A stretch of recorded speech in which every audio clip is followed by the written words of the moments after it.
So, welcome to the main cut. I'm your host, Jade, and I'm really looking forward to today's chat. I'm here with our guest, Marva Stokes, who is an incredible film, television, and editorial stylist who has well over a decade of experience. Marva's been the key hairstylist in some of our most loved shows and films like Black Panther, Mixedish, Us, and Legion, as well as working with celebrities like Tracee Ellis Ross, Lupita Nyong'o. And today we are very fortunate to have Martha here with us, and we'll run through her journey as a textured hairstylist. And we'll also ask her some of your hair care questions because some of you guys have shot us some questions in as well. So Marva, welcome to the show. Thank you so much for joining us today. Hi, I'm so excited. Well, we are super excited to have you here. And I mean, let's start with your journey as a hairstylist. So, how did you go from 7-year-old with a passion for hair and beauty to working on some of the biggest film sets in the industry? Oh, how did I go from being 7 to where I am now? Oh, driven by pure passion. And honestly, didn't even know this is what I would be doing, to be honest. Let's see, I learned how to braid hair on a bus going to a church camp in New Mexico. So started braiding on my Barbies and my doll heads. And I got back to LA and this just overwhelming feeling of like I have to master this. So practicing on my head, any of my cousins' head, anybody I have gone to school with, like grade school, middle school, and even high school would tell you. I still come across parents of people I went to school with and they'd be like, "You're Marva?" And you used to send my daughter home with a totally different hairstyle than what she came to school with. And I'm like, yeah, that was me. Um, I was that braider. I started braiding hair grade school. I think I started charging when I got to middle school, and it just continued on to high school. I had cousins, older cousins who did hair who were always fly, and so I wanted to be that person. And but I will say, and this is no dig to my dad, but my dad didn't think doing hair was a real job. I Okay. come from a very type A family. You get good grades, you go to college, you get a degree, get a good job with benefits, fight housewife defense, like that whole, like literally that was the steps. And so here I am, the oddball out, doing hair. And my dad was like, when you get a real job, And so it was always like, so I can't make a living at this. Like, okay. Tried to go to beauty school while I was, I think, still in high school. That didn't pan out, so I did go to college. I have my degree in business management, but hair was still a big part of me because every job I had, I would end up doing everybody's hair. And so I landed,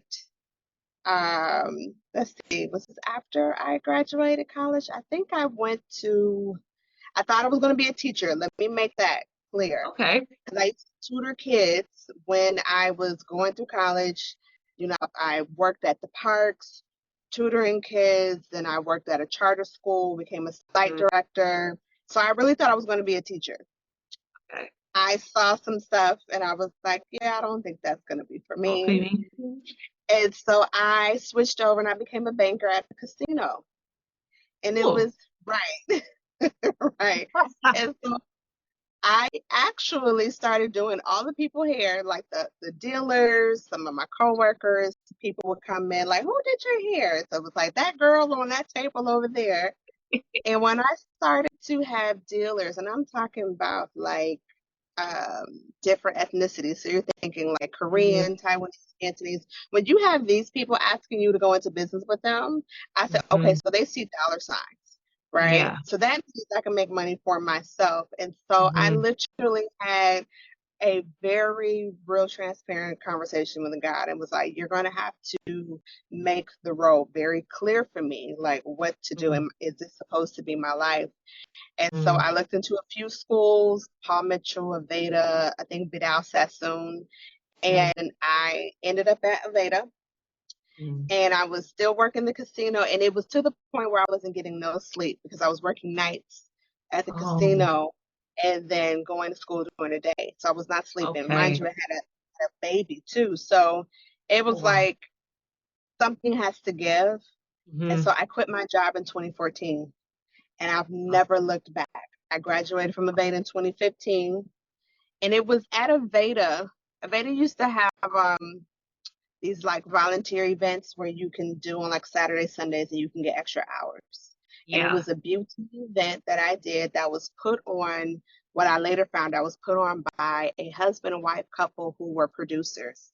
And so at this Okay. event, I met other hair and makeup people who were freelance, and some of them were in the union. So this is where I first learned of like production work and, Yeah. reunion. And so I connected with a few of them, some that I am still dear friends with to this day.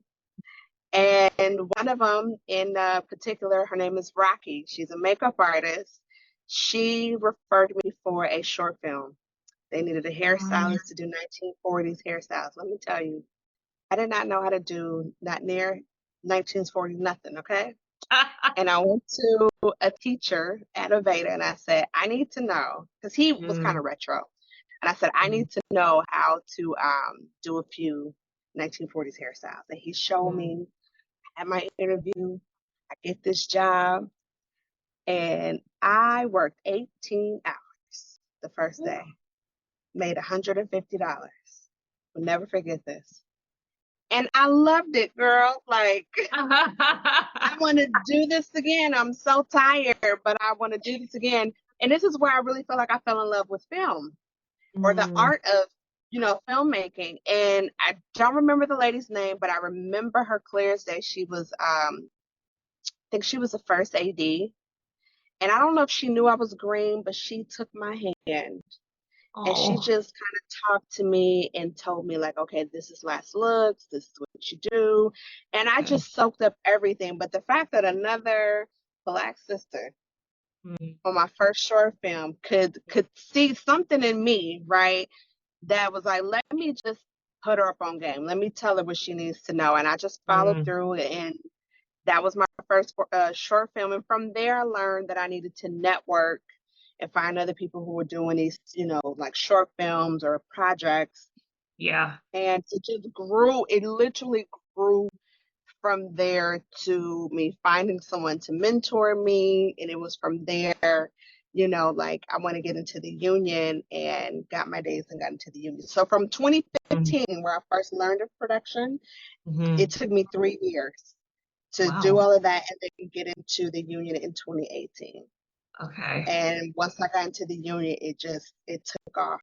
So much Yeah. so that I hadn't really like sat down or had a break up until like maybe the pandemic. But that was like what, Mm. 3.5, 4 months before they figured that out and we were right back at work. Oh, Uh, okay. yeah, so that literally is like the story from like 7 to 37, 30 years, right? That I've had my hands working, braiding and doing all kind of hairstyles. And, thankfully have worked on some pretty amazing shows and movies. Um, but that's what happened. And I had no idea. I really thought I was going to be a teacher, teaching like elementary kids. Oh, I love that though, because it just goes to show how your path can be very different to what you think it's going to be. And Absolutely. when you have a passion, it will come out in any way, shape, or form it Yeah. needs to.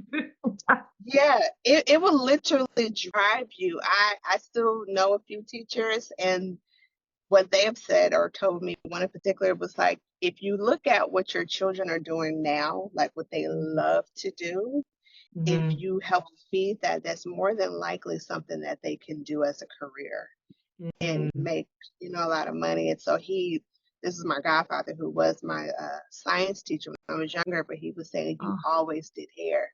He's like, you yeah. always did hair. He said, so this does not surprise me at all. And I'm like, I just didn't think it would be on this level, but it just goes to show, sometimes it's already written for you. I feel like it chose me. It wasn't so much that I chose it because it really just came to me. Yeah. And I mean, it's great to see how that's kind of transformed over time. And you mentioned that hair education played a huge part of your journey. Like you said, you graduated from the Aveda Institute in LA. You've Yeah. taken various courses. You now teach stylists as well. Mm. So, what advice do you have for stylists who are trying to be at the top of their game and break into the industry? One, always be teachable. Learn everything that you can. And one thing in particular for, what we do on television and film, learn to take direction very Mm, well. Um, because I would say coming from a salon, you would think like, I know how to do something X, Y, and Z, right? But depending on how we're telling you to do it in the trailer, I promise you there are reasons, whether it's to keep a style in particular all day, or maybe there's an mm, action, that you need to be watch out for. Especially like for wigs, learn everything you can about okay. wigs, whether it's different glues, like what glue will work in a hot climate, a very cold environment, Mm, or even for water, like a silicone glue, versus I can't even think of the name of the chemical, but there's these different chemicals in these glues and different glues that do okay. certain things, and you need to know that given whatever it is that you need to do. How to put on wigs for hero actors versus stunts, Yeah. and Well, learning how to do all different types of wig wraps. So all of this goes back to just education. So learning every single thing you possibly can. And ultimately, some stuff is trial and error. Some stuff you will mm. definitely learn on the go while you are doing a job. And I love those moments. I absolutely love moments of frustration. It's crazy to say, right? But I love it because I have to like really settle into it and kind of focus to be like, okay, like I have to figure this out, I have to get it. And this is where you really get to, Mm, maybe even sometimes taking your eye off of something, like walking away. I know that may even sounds crazy, but yeah. sometimes taking a break and just walking away, and then, coming back to it, and then you're like, you get those aha moments. The light goes off and you Yeah. try these different things and you see what works, you see what doesn't, and you take now this new skill or this new information, you can take it with you on to the next job. Yeah. So being open, being teachable, learn everything you can about wigs, learn how to cut, I would say learn how to color, at least know the chemistry behind it. Okay. Um, because sometimes you got to get in there and do things yourself. You can't always outsource. We would love to. And sometimes we have to, depending on how big the job is, and you just don't have the time to do certain things. Or if that's not your strong suit, I think that's also a good thing to know. Like, know what you are Mm, strong at, know yeah. what your weaknesses are. And then you surround yourself with really great, talented people who can do Yeah. those other things, right? So I think that's how you bring a lot of magic, as a hair department to a movie or a show. It's when you diversify your team and you have really strong people in certain areas, and then gelling that together, you make a really awesome, group. Yeah. Because it's never just, I mean, I can imagine it takes a village, right? When you're on set. Absolutely. Absolutely. It's never a one man team. I mean, maybe, but not on not on the ones I not on the ones I worked on. It definitely takes a team for sure. I love that. And I mean, you've worked on some of the we've worked for some of the biggest production companies around, like, from Marvel to Disney to Netflix. And I can imagine that, that comes with its challenges. having to break into that space. So, what did you face when you were trying to work your way into those types of jobs? To be honest, I can't say that I've had uh, a big challenge of breaking into those spaces. I was fortunate to have a mentor who was already working with some of those companies that, as she did movies, it brought me on to either help out or even be a part of the team. I was able to, kind of walk into it because the door, someone else, kind of lays the path, right, for Mm, me and for others. Um, so I think it's always good. Again, this goes back to helping, going back to educating, and making it a bit easier for those of us, who are Black, right, to mm, afford the opportunities to get into these spaces. But what I will say is getting into those spaces, some of my challenges, not so much of breaking into, but it would be how to navigate, these Hollywood streets, right? Like mm. how to align yourself with the right people, a big one, how to negotiate your deals. Yeah, It's where I learned you need to know your contracts, with your union so that you know what you are entitled to and you know when you're getting screwed and you know when you're not. And then you know what you can yeah, negotiate and try to push the envelope for, without making it worse or bad for anybody else or particularly our union brothers and sisters. Because mm. sometimes people will take, you know, uh, excuse my French, a shitty, a shitty deal. They think like, oh, because they just want the job. And I get it, I understand it, but I don't think you realize the long term effect of it, where Yeah, you're making it a bit harder for those coming behind you. Because it's like if one person takes a bad deal, then it's just a trickle effect. And you make yeah, those of us really know our worth and we're like no, or we're trying to stick it to them as far as just making sure we're taken care of. It just makes it a bit harder for us to do that. But I want to say negotiating was definitely a big one that I had to learn once I really got into those spaces. What's another one? Negotiating, aligning yourself with the right people, um, work life balance. Because in yeah. some of these companies, they're a machine, Mm, and I have to remind myself or have those around me to remind me, like, hey, you're not a machine, you're a yeah, human being, you're a person. right? Yeah, I'm still a person, and so I've worked it. Like one of my first key jobs was Legion with Joy Zapata, and I think that's where I got a lot of my chops from. But when I tell you I was working so much Oh, that wow. girl, my head was spent, and to where you're just going home just to sleep, and you waking up and going right back to work. And this is, I don't even Mm, think I saw half of my family while I did that job, but mm. um, I had to learn, like you can do all of this, and you can get these accolades, and you can, you look and feel puffed up on the internet, social media, but how does your family feel about you? Yeah. Your kids, your partner, your Mm, parents, right? And none of that really matters if you're not here, if you're yeah. not taking care of yourself, Mhm. So I've I've had to learn in the last 2 years to create more of a work life balance. So that was one of the biggest challenges too once I got into those spaces. When you're on a smaller show, like maybe even a kid show, which there Yeah. is limits to how many hours you can work, right? Or the Yeah. kids work. It's not as strenuous, especially Hmm. when you can make the same amount of money. Then that really changes the game, right? When Okay. you're like, I don't have to work as hard. Um, and then you work on something where you are making a lot of money, but you're working so much. It gets to the point where the money doesn't even matter. You Yeah. just want to sleep or you just want to do something for yourself or for your kids. And it was a big eye opener for me. Yeah, I Yeah. can imagine.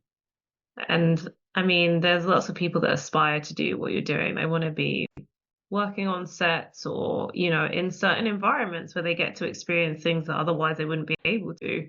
I can Right. imagine it's almost like a once in a lifetime opportunity once you're in.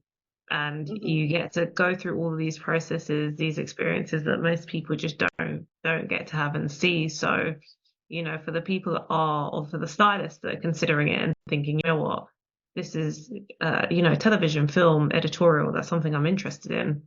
What practical steps do they need to take if they're really interested in going down that route? Well, for hair, and I get this a lot from people, from hairstylists, uh, you have to have your cosmetology license for Mm, sure. Makeup, there's no licensing for that, but for hair, make sure before you try to go into to these spaces that you are licensed for sure. Once you're licensed, again, continued education, advanced education, learn everything you can. One thing I want to point out that's a key for being in television and film, it's not all glam, it's not all beauty, hair, and makeup. mm, Get into the time periods, get into characters. What does a person look like when they're tired, when they're sleepy, when they're sick, right? mm, Like hair and makeup really tell a story, especially a socioeconomic one, right? yeah. Um, get into the time periods. I say learn 3 to 4, and this was advice given to me. I can't Oh, remember by okay. who, but learn 3 to 4 hairstyles of each time period, the 20s, the 30s, the 40s, so that when you do what we call a cattle call, you can rotate these hairstyles so you're not always pumping out Ah, the same hairstyle, right? But also really research it so you really kind of get into the feel of how they were doing their hair, because there's a realism to that you would need to know, right? Know yeah. when to step away. Um, Build your portfolio and show range. So that has Mm, to do with the knowing the different hairstyles of the periods, right? Maybe even do different genres of like avant-garde mm, kind of hair. So if you're on a show that's kind of like I don't know, it could be sci-fi, fantasy, something like a dystopian, you know how to go from one to another, right? Shapes and angles.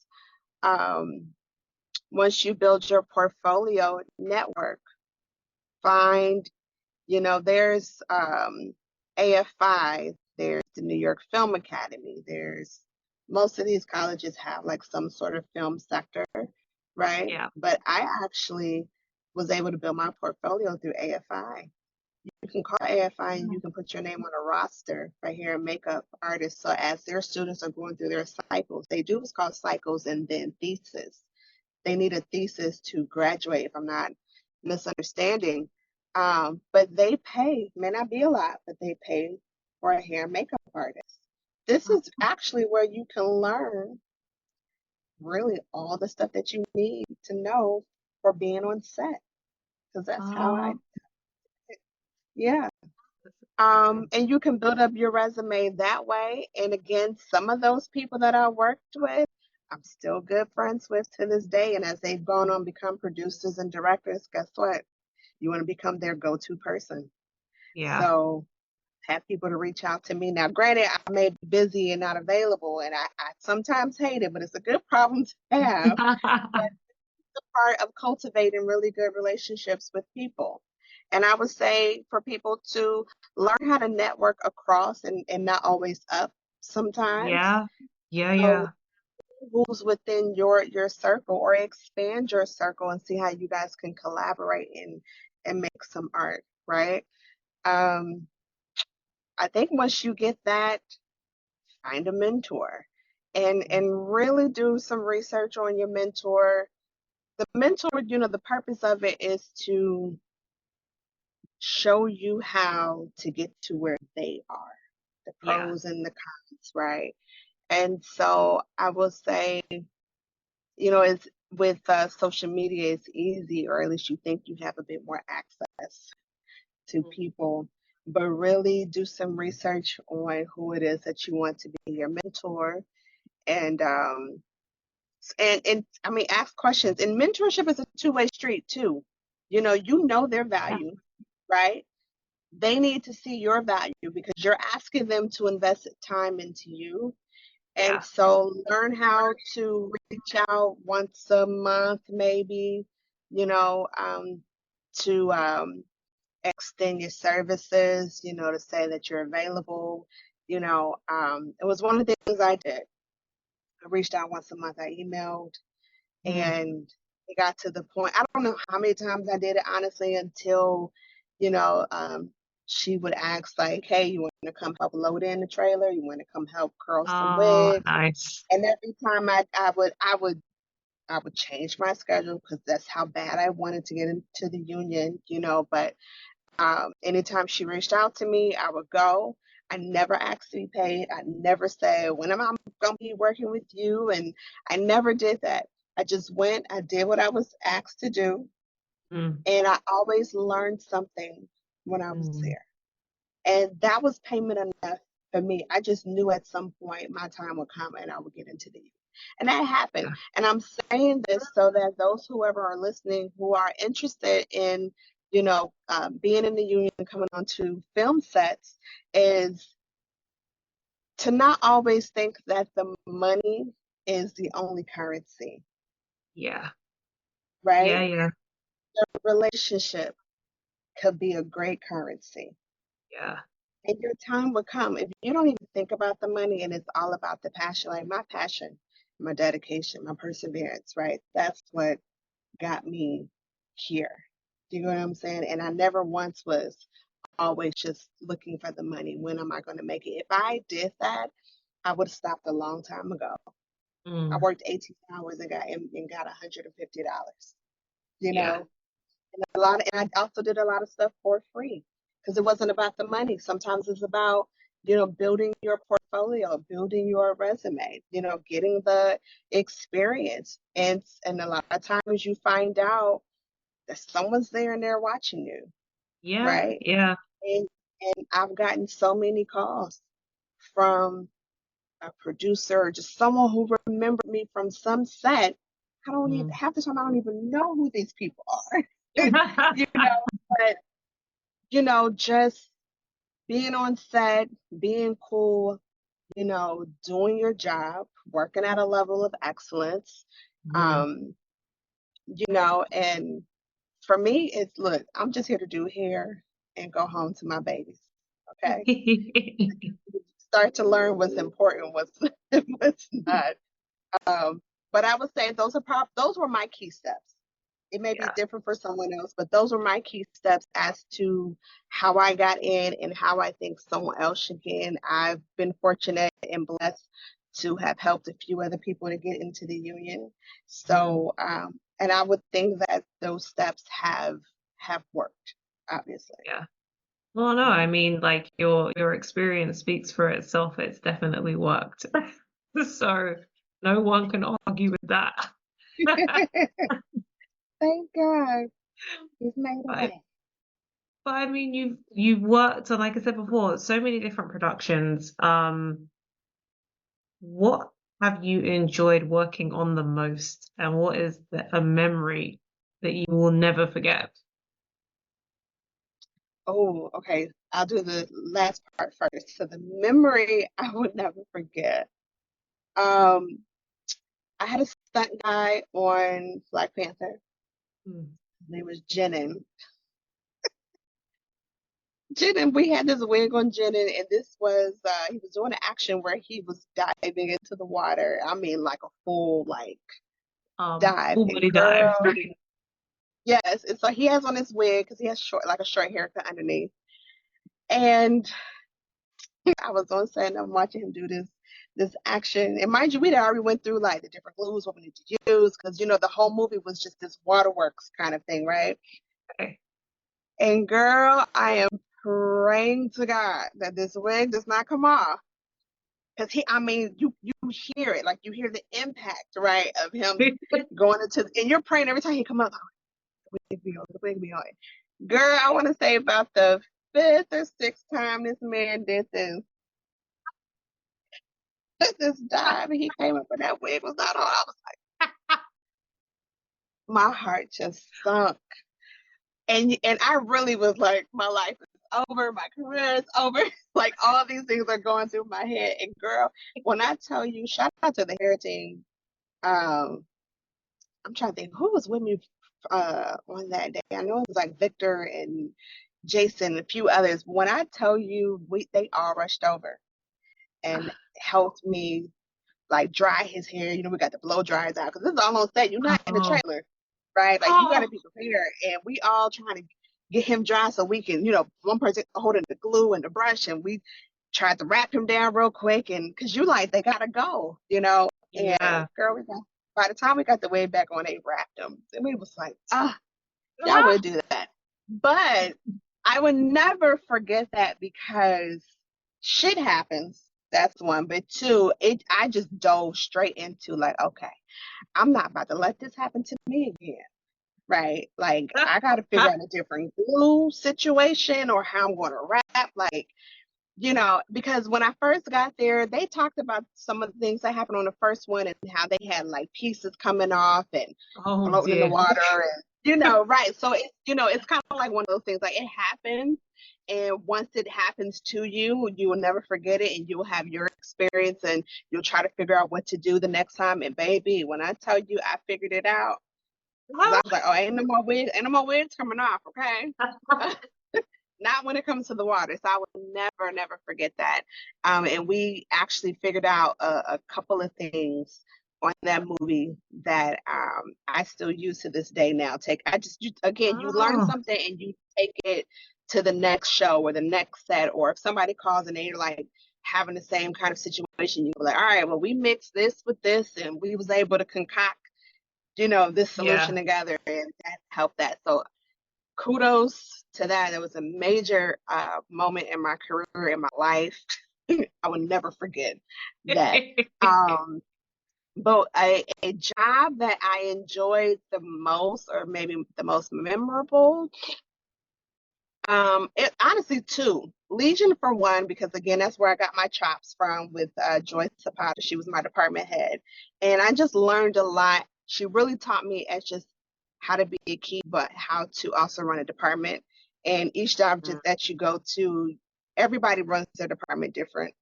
But I definitely learned that she don't wait to the last minute. You're prepping wigs weeks in advance. And I've worked with some department heads who do that, and then you have some who wait. But either way, you always want to be prepared. And another one that I really loved was Mixedish. And I'm not saying it, because Tika's my girl or anything, but the hair department, and just the whole crew, we really became like a family. And it was just a great environment. And I love how we all took care of each other, especially my department head on that show was Nancy Martinez. And, there was just some situations where it's like, how you see people going through stuff and you can just like let it be. It wasn't like that. We really just took care of each other. And I really love that. So I would never, and especially Tika, that's my girl. And I was pregnant the second season. And again, how they just took to me and just made sure I was good, and like still coming to work. I'll just waddling around the Disney lot. And that was also during the pandemic, so I would always remember that as well. But it was enjoyable, like I really looked forward to going to work. Something else I was gonna mention. Oh, that's what I was gonna say. One of the producers from Mixes I'm actually working with now. So again, like just creating these really great, relationships. And, sometimes you work with really great people and you finish a job and you go on and you may not see them for years. But when they think of you and bring you back, and you're available, it's show I'm on right now. It's a really great show and it's just amazing. So yeah, just Oh, great all around. I love it. no, I love that. It sounds like there's going to be plenty of memories for you to keep. Yeah, just want to make great memories. Yeah, I That's mean, the goal. it sounds like there's already plenty of great memories, some stressful ones, but plenty of Yeah, great ones. yeah. Production is organized chaos, so that's gonna be there. It's gonna be there. You just gotta work through it. No, that's totally fair. And I mean, you've mentioned like a few things about products that you need to bear in mind, and I think hair care questions, that's always a big one that we get from like our audience, from like whether it's customers or stylists. And something that's happened this week, Hmm. Beyonce shared that video of her going Yeah, through her sacred hair care routine, and yeah. she made a really good point. I think a lot of people had assumed that because they were unsure whether they'd ever seen her hair before, it's like, we don't know the state of your natural hair, but you have a hair care line, and there was like a lot of Mhm. speculation over that. And she made a really good point that people assume that women who wear wigs and weave don't have long or healthy hair. Um, Right. and I feel like there's lots of misconceptions around like So many. covering your hair. Like, Hmm. and this feels like a big one. It also feels like she very quickly showed the inches on inches on inches that she has Right. Right. to prove people wrong. But how Yep. do you feel about that? Because it must be something that you've seen time and time again. I've witnessed that for years. Mm. I even with myself. I mean, let's talk about the Beyonce video for one. How did they think that she did not have pictures? Her mother is a hairstylist and had a hair salon. Mm. Like, how did you not think that that was possible? Right. And honestly, there was a video, I think a couple of years ago, where Miss Tina was going through Beyonce's. It just showed the back of her head. Because I remember seeing that video. It was a couple of years Ah. ago. But she was like, was it her ponytail? I think it was her ponytail. And she was Mm. saying how she loved that her hair had grew back or something like that. And I was like, oh, Beyonce got hair. But that's not surprising. I didn't think it was. Um, a lot of people, feel like Black women could not grow hair. And I remember growing up when I used to wear a relaxer, I still had hair down my back. Mm. And that was with a relaxer. And then remember, the relaxer is breaking your hair off. Well, we know that that's from overprocessing. So Mm. that's a matter of application. That's not a matter of the actual relaxer itself. Yeah. Right? So I think that's a misconception. Your hair will grow in a state when you don't mess with it. If you think about when you have these weaves in it, you don't mess with it for 2 and 3 months. You left it Mm. alone and you just let it grow because you weren't manipulating it. You wasn't always putting this tension in. Mm. The times that I did that, hair shoot down my back, even when I went natural. Mm. Um, Along the way, I've had to learn, like what works for my hair or for hair, period, right? Because I tend to use the same routine on my people, on my actors. Yeah. And when they see that their hair is growing, it's like, oh my gosh, what is this? And I'm like, listen, I put moisture on your hair first, on your scalp, right? Mm. I put oil on, I'm massaging the oil in, and I'm probably, if they're in wigs, of course, they may be braided down or they're wrapped. Yeah. Not messing with your hair. Maybe I Mm. need to pay a little bit more. I'm giving a little bit more. What is it? TLC to like if we have your hairline out or we have some Mm. leave out. Um, but the people I've had that have sat in my chair, especially on these shows, their hair tends to grow. Because although I'm making sure that your um the character look is there and it's fly, I'm also very conscious of the integrity of your hair.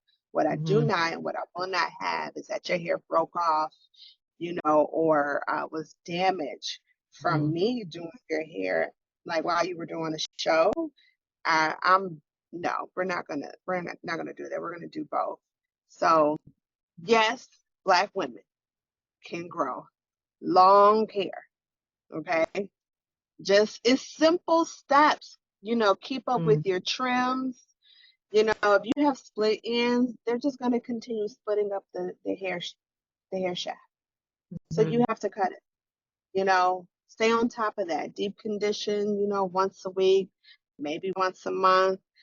For us Black women, we tend to wash our hair every 2 weeks.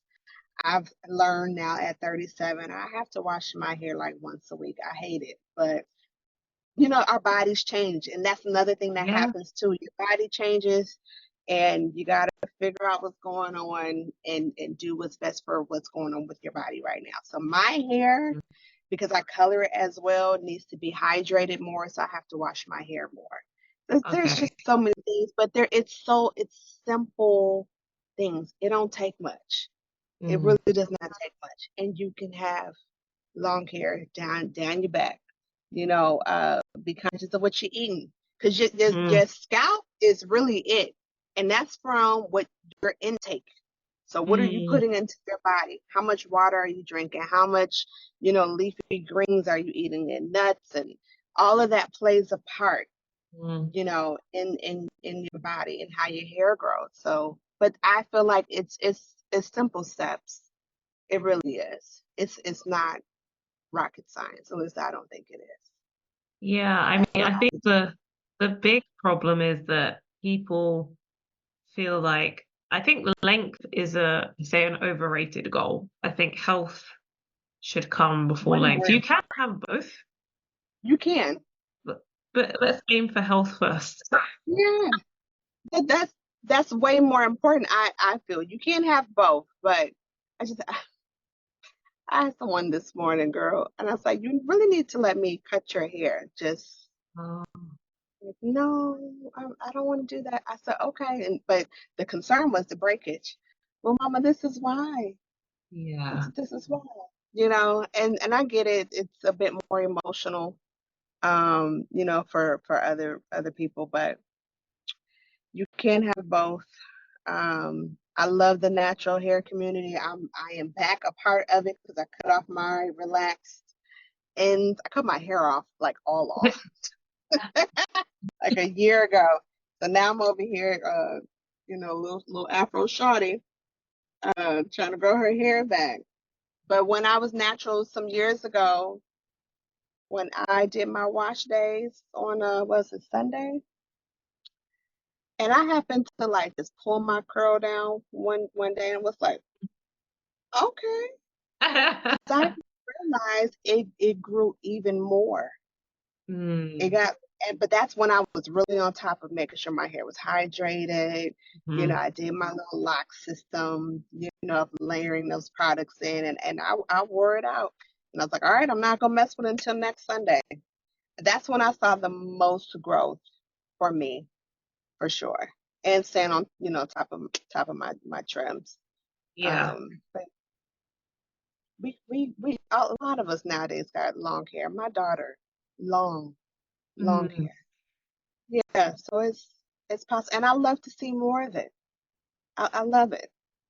yeah. I think that's again, it's another misconception, right? Is that sometimes people feel like you have to choose one over the other, or like say people that wear their hair in certain styles don't have either like very healthy or long hair. But Yeah. what are some other misconceptions about textured hair that you think these need to go in the bin? Hmm. Misconceptions about texture hair that needs to go in the bin. Oh, I get this a lot from some of my ladies who have 4C hair, where they feel like they can't do nothing with it unless, they blow it out or they straighten Mm, it. Um, and I don't think that that's right. I think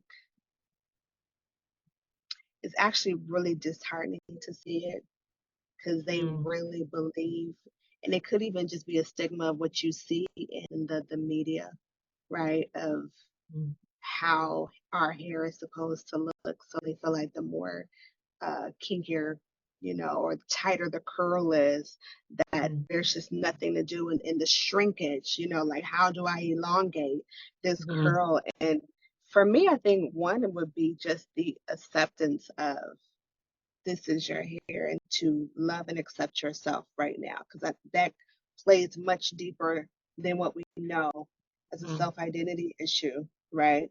Because we're trying to get our hair to look um like in this European kind of standard, Yeah. you know, way. And to be honest, I used to, with the natural hair community, I used to think that, we're still trying to get that even with our curls, even with, Mhm. those that are 3C or 4A or 4B, because you still want to get that what they consider good hair look. Yeah. Right. And so it's like, why not just accept that this is your hair and this is still beautiful? How about we find products that are just good for our hair, period, where we can Yeah. have our curl definition and it can last over time, whether it's a couple of days or a good week or Mm. so, versus you only want it to look like this because when you see that more fair skinned girl, with the Mm. finer texture of hair with the nice, ringlets, because that's really how you're trying to get your hair to look. And I'm like, Mm. no, no. Let's start with who we are in the mirror and accept Yeah. that and just find products that work for your hair. Yeah. No, that's a big one. And I feel like you're right. It's almost like we see a lot of people in our image, I think in television and like film and production, we see much more of that now. Hmm. But even when you see people on, say, the cover of magazines and like in professional, well, people like professional settings, things like work, it's still the blowouts, it's still the weaves, it's still the Hmm. wigs, it's still straight hair. Hmm. Um, so it's almost like, okay, we're seeing more of our people, but not as they are or as they, Right. and I think that's Right. what is having an impact on the way that people choose to wear their hair. Wearing their hair. Yeah, I know that for some of us in television and film and, the actors who do have like the 3C, 4B, 4C hair, Mm. where they really want to, and we want to show more of that, right? Because as our kids are growing and they see these images, then it's more acceptable of like, oh, I have hair like that. I can look like yes, and there's nothing wrong with you, right? So we have to show more or do more representation.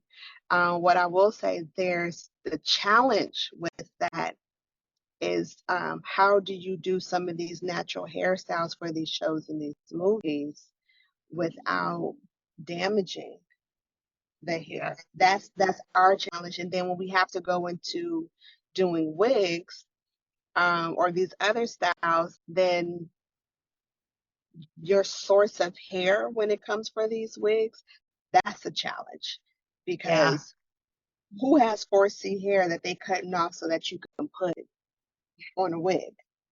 You know what Yeah. I'm saying? Like you still have to get this hair that has to be steam processed. It's such a process to it. And there are a few companies I feel like that are showing more of that or actually doing those kind of curls, which I love, and we're seeing more of it. That's great. There's just it's like we need to do even more. But just to give a little bit of insight into some of the challenges that us hairstylists do face when we do want to show more representation for the different, curl patterns that you would see within our community, how we can have that prolonged on set for a duration of a show or film set, I should say, and not just veer off into again like the looser curl patterns, right? Mm. That you're like this is more manageable, and even if it is wanting to stay true Mm. to that person's texture, because I've seen that too. Like that's not my texture. That's not Yeah. that's not my hair. My hair doesn't do that. Like I really Mm. want to show this, and so you got to go on a hunt to figure that out. But it's a bit deeper um, than just a certain curl pattern. And I used to Mm. not think that, or maybe I just wasn't aware of it a while ago. But Mm. when you have these kind of conversations and you get to really think like it, oh shit, it's much deeper than that, Mm. way deeper than just your curl pattern. I think it has a Yeah. lot to do with accepting yourself and loving yourself as is. Yeah. And it's like when people get to that point, you can almost see it in the way that they choose to present themselves. It's like this is me as I am, and like people are gonna like it, people are gonna Absolutely. dislike it, but they Yeah. don't care. Yeah. Oh yeah. I did that yesterday, girl. I walked out. I was like, listen, this is it. I think I put it on my stories. I was like, this is it. Like, this is me, because even I'm still working through that, and even when I get the compliments, like, oh my gosh, your curls, you got ringlets and da da da. I'm like, yeah, but guess what? In probably 3 days, you know, I don't know what she gonna look like. I gotta do this all over again. But it's ever evolving. Even I'm still accepting that this is what my hair does because I didn't grow up like this. I grew up getting relaxers, Yeah, yeah, so I think if the conversation continues and continues to evolve, and we spread it out into how do we show more representation on film, television, on these yeah, billboards and these magazines, and then our babies, as they see mhm, the world around them, then it becomes more accepting of like, oh, I look like that. Okay, that's great. And yeah, it's not, why you look like that? Why your hair mm, like that? yeah, Totally different. And then when you yeah, have somebody who says something, it could be like, no, this is me. This is what my hair does, and I love it. But then you don't care about what anyone else says. yeah. Know and love yourself. No, 100%. And I think sometimes you can see changes through generations as well. Um, Mhm. like when you're working with those generations that were used to like heavy on the relaxers, I think we were almost like the tail end of it. Yeah. Oh yeah. Yeah. Although when I went short, I went back to it because baby, Yeah. them them hairstyles that you want with the short hair, where's where's the creamy crack, please? I'm not against it.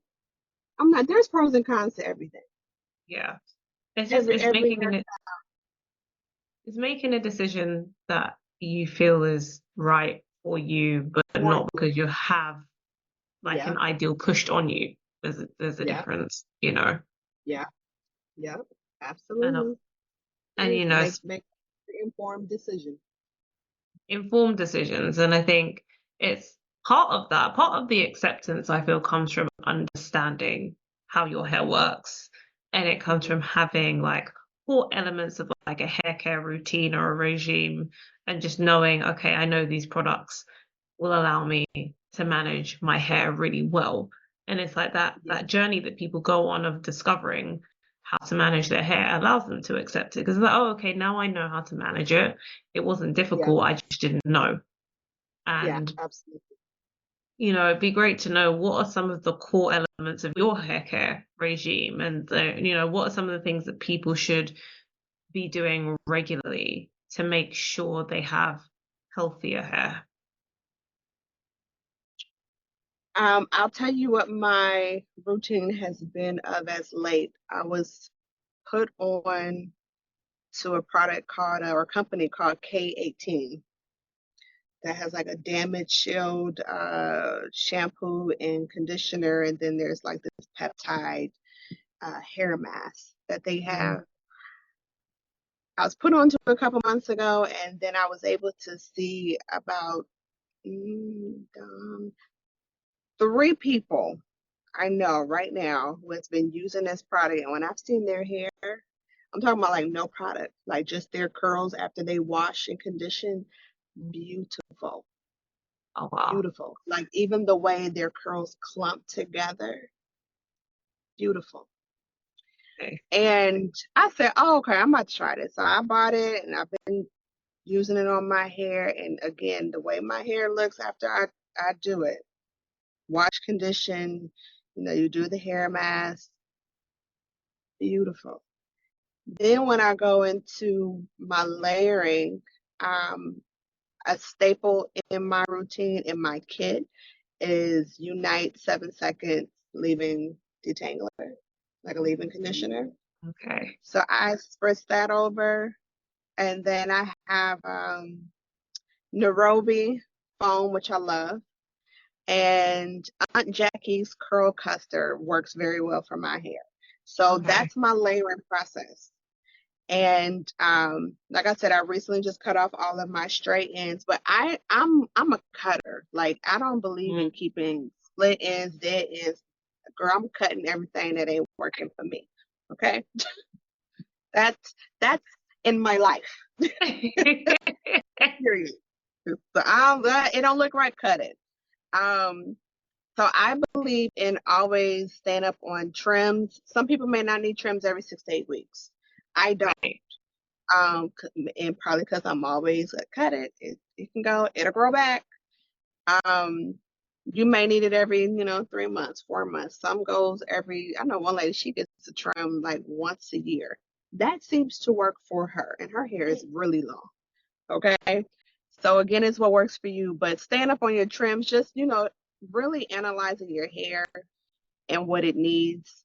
I'll do a deep condition um, like once a month. When I'm in weaves, I can't even keep my weaves long anymore, y'all. I have to take it out because again, my scalp will get inflamed if I Oh, don't wash my okay. hair right. So again, this has to do with, my body and everything is changing, but um, I can't keep my weaves long anymore because I have to wash my hair. But I also see the difference in when I'm on top of washing my hair like once a week and Yeah. how hydrated my hair, my curls look, versus when I'm back in the weave and I take it out and how dull it looks because I've let it dry out. But because I have color, anytime you do like a chemical process and open up that hair shaft and you're taking out the protein, if you're not putting it back in and closing that cuticle, Mm. you end up having, and anybody that's color like I do, you end up having high porosity hair.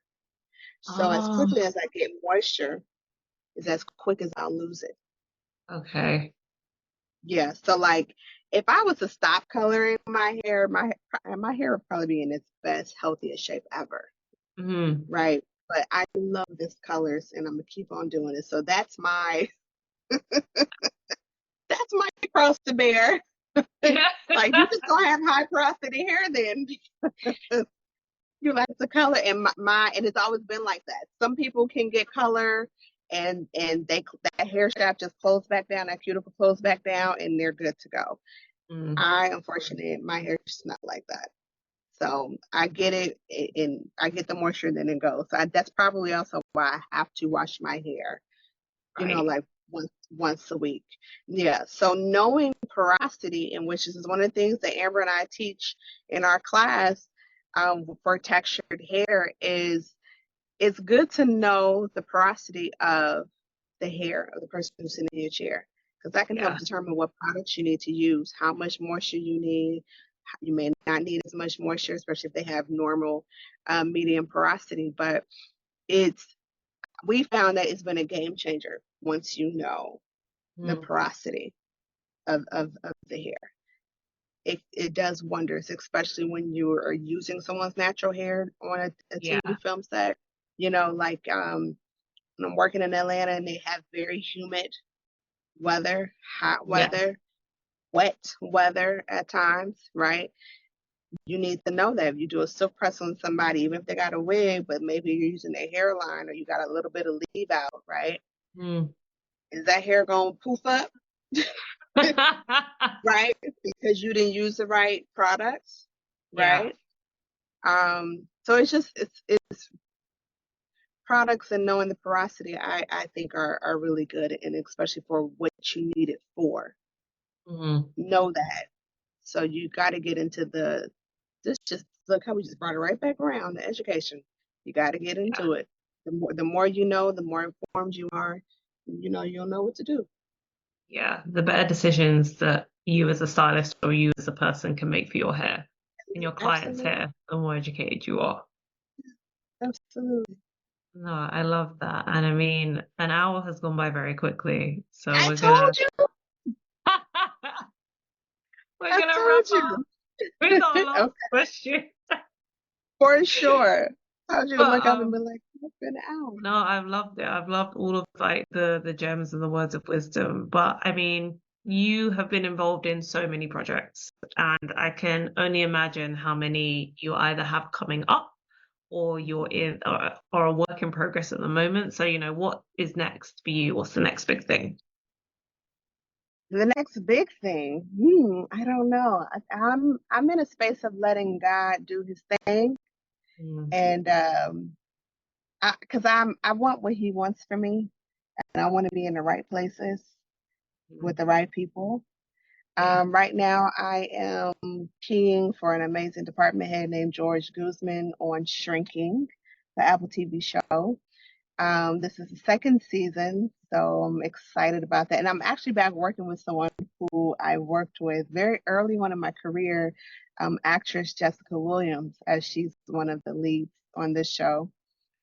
So that's what I've been doing for the past couple months here in LA, and we'll see what comes up next. Nice. Well, I mean, it's always sometimes it's good to not have everything planned out. It's like what No, will be. What is for you will be for you. yeah, I'll be exactly where I'm supposed to, Yeah. for No, sure. I love that. But Marva, thank you so much. This has been Thank like you. amazing to hear kind of where you started and where you've gotten to now, but also kind of where all of the knowledge that you've had to share with us. Mhm. So I appreciate all of the time and the effort that you've put into this conversation, and I'm sure listeners do Thank too. you. Thank you. This is an honor. It's really an honor, and I'm hoping to do more and to reach back and help others who want to do this. Get into business. It's an honor. It's a joy. It's a privilege. It's a privilege, y'all. Seriously. So yeah, thank you. Thank you for reaching out. I appreciate it so much. No, that's fine. And I mean, for everybody else who's listening, we will have links to Marva's socials and her website so you can check her out, follow her, stay up to date with all of the amazing things that she's doing. For all of you that have made it all the way to the end, because it has been an hour, thank you. And, if you found this really helpful for, yourself, or if you think there are other people that could benefit, please like, share, subscribe. The idea is we want to help as many people as we can by speaking to, the best of the best textured hairstylists that there are in the world. So the more we share, the more knowledge everybody can have. But again, a huge thank you to Marva for being here. Thank you to everybody who's listened, and we will see you on the next episode.